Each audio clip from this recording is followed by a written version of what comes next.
morning.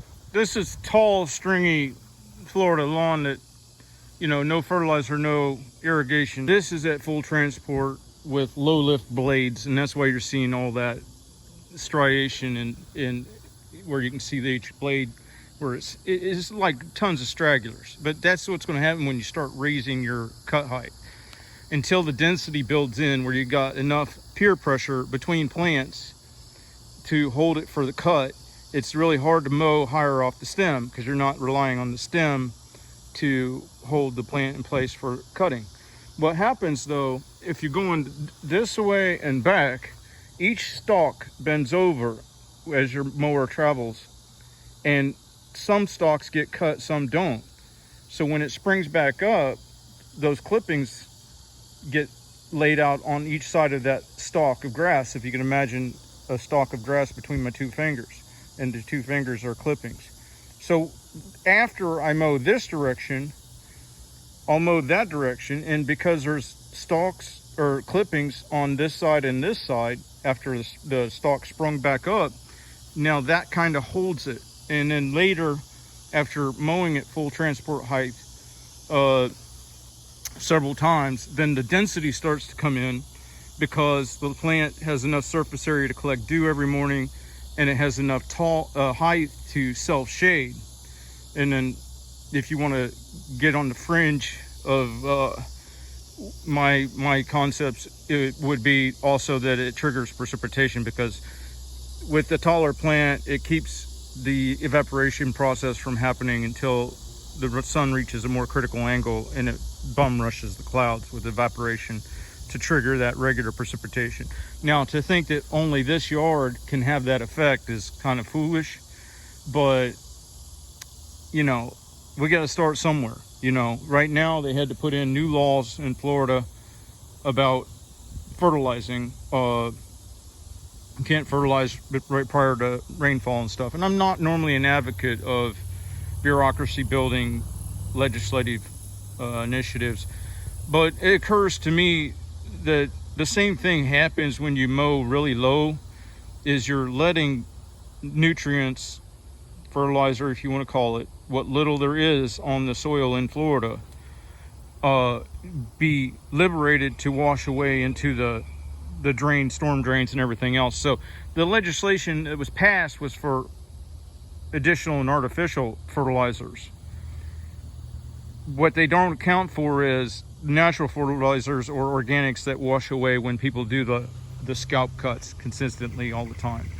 So it has the same effect in the waterways. It allows proliferation of certain plant species and at the cost of others. And like it was killing out all the food for the manatees here recently was the problem. And then of course it does the algae blooms, that red tide that kills out all the food for the people. So the best thing I know for Florida lawns is to allow natural selection by having a minimal impact, mowing it as high. Naturally, lawns are tall generally. There's very few areas of the country where there's a short lawn without any maintenance or anything, where it's a plant species that just has a very low mature height. That's very, very rare. And the thing about allowing natural selection to choose your lawn species is that will be the right plant for it. This, in my case and in my area, is generally St. Augustine, it seems, because every time I mow a lawn really tall, that's what comes in. And the nice thing about that is I believe that it's very closely related to the plains grasses that were tilled under and caused the great the dust storms and the environmental disaster at the advent of the mechanized farming. So I think that the St. Augustine plants are closely related, with maybe a taller stalk and a deeper root if allowed to do so. And where that comes in is when it's tall enough and everything, and the deeper root, it's sustainable, where when the drought comes, it survives it without additional irrigation and fertilization. And if you didn't realize, the best irrigation fertilization is where the plant does it itself, because over here in this part of the lawn, it may need X amount of, whatever. So with the conditions in that part of the yard, it will create exactly what it needs. If you try to distribute fertilizers, then you're going to be doing it kind of homogenously, and that would have the natural effect of one area might be over fertilized because it's got a place where it gets moisture from drainage, or if it's got more shading, and the other area may be under. And the same thing with watering. And then what you do is you're triggering the response in the plant that expresses more oil to shield out the excess moisture. Water is not water. If you don't believe me, have somebody spray you with a hose, and then conversely go to a theme park where they have the atomizers that go into the fan, and now tell me that that's the same thing. Well, in addition to it not being the same, and the plants will repel that water so they don't get rot, right? The natural byproduct of all plants and organics is oil. It perfects the balance between water and cell structure, and without it, you'd have all tree species would be more like a balsa wood. And well, the thing is, for a while we were using the plant's byproducts through using petroleum and stuff, and that was a good thing. Now we're going towards electric, and who knows what the plants will express when that becomes more prolific, the mainstream. The frequencies and stuff may cause that higher allergen count and stuff.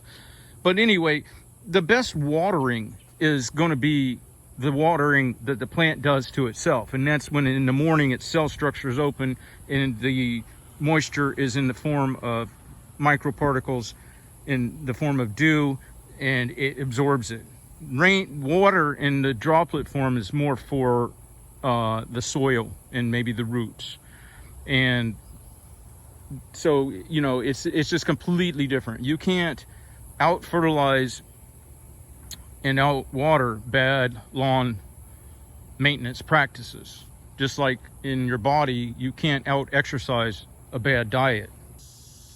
Okay, and then this is after I mowed. I haven't string trimmed yet, but this gives you an example of what you might end up. Now I had to do a crossover after I crossed it the 90 degree, so it was making more like a diamond.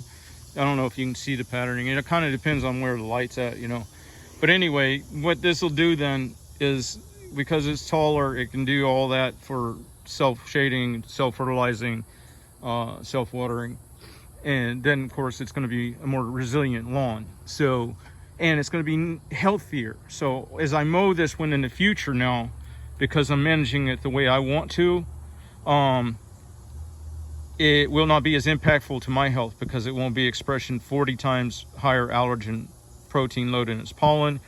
The soil-borne allergens will not be wafted into the air. There won't be fertilizers on here. There's just a multitude of reasons why I would rather put a little more work into the lawn and have a healthier outcome for both me and for the customer. And here's an example of what you don't want to see. You see the sand, the scalp lawn, the erosion, the radiation, the high pollen count. It's just everywhere. And I'm just really getting weary of trying to fight to inform, and at the same time losing more and more market share. All right, y'all have a good day.